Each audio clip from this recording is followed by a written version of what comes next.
आइए इस सुंदर सा गीत आप लोगों के बीच में ये मालती राव बौद्ध भेज रही है। मुझे आशा नहीं, ये पूर्ण विश्वास है कि आप सभी लोग पसंद करेंगे। कहना है गीत के माध्यम से, बढ़ते ही जाता पीड़ा,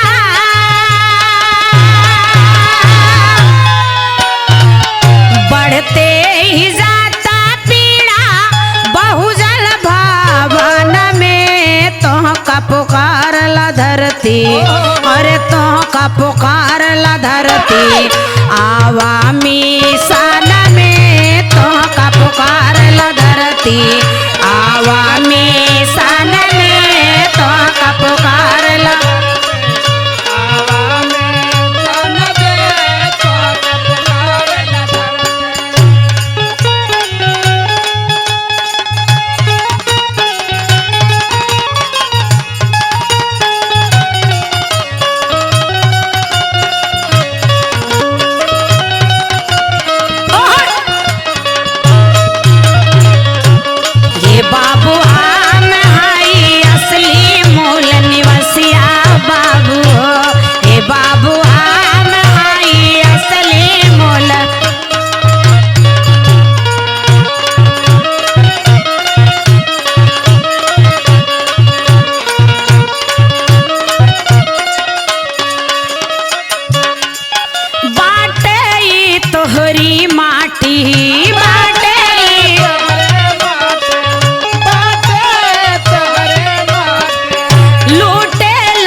आवामी सान में तो का पुकार ला धरती, आवामी सान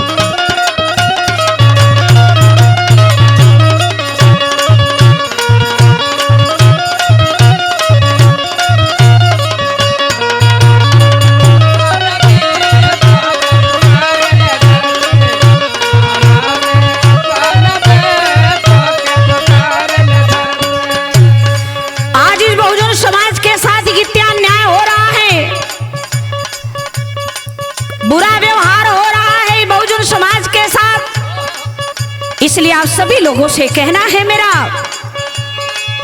दुश्मन के बूझा भेसवा, दुश्मन के बूझा भेसवा, आपन बाचा ला देसवा, आपन बाचा ला देसवा, दुश्मन के बूझा भेसवा, आपन बाचा ला देसवा, कबले छल कई बाया सो,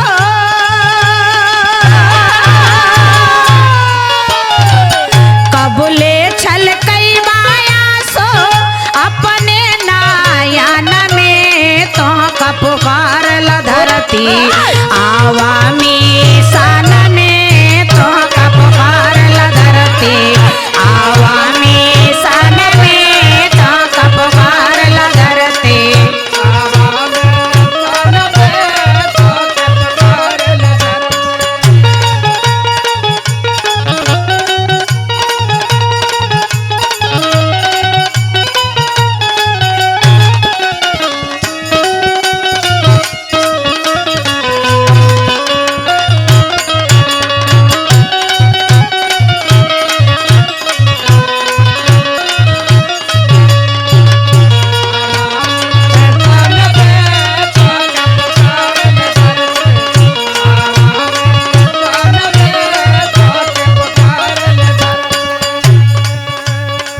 सम्मान की जिंदगी जीने के लिए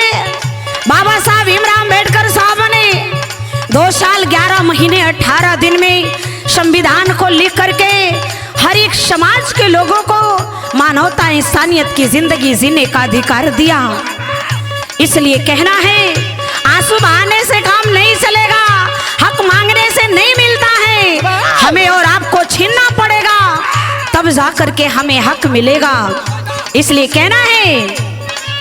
हिंदू धर्म के छोड़ा,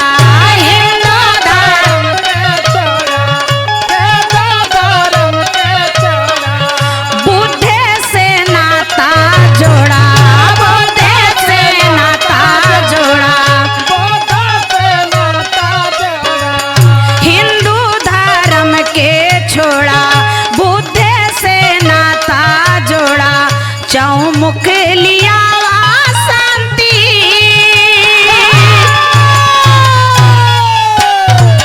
चौमुख लिया शांति, सुखवा मन में तो का पुकार ला धरती, आवामी शान में तो का पुकार ला धरती, आवामी शान में तो का पुकार ला धरती।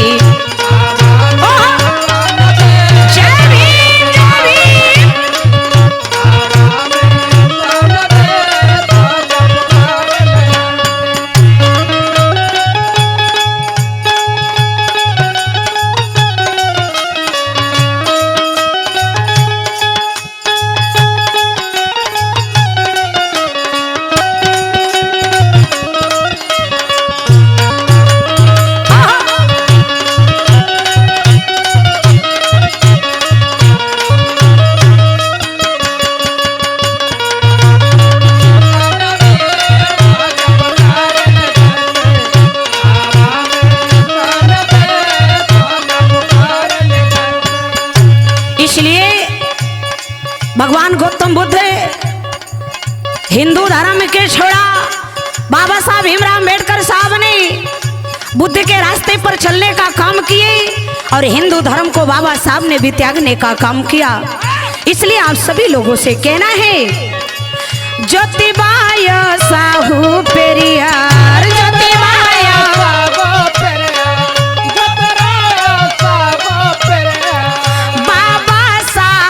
अम्बेडकर,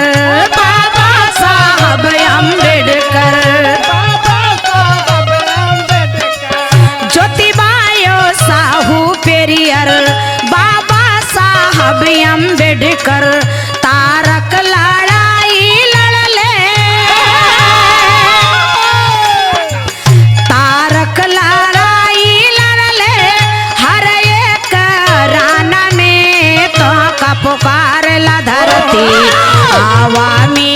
शान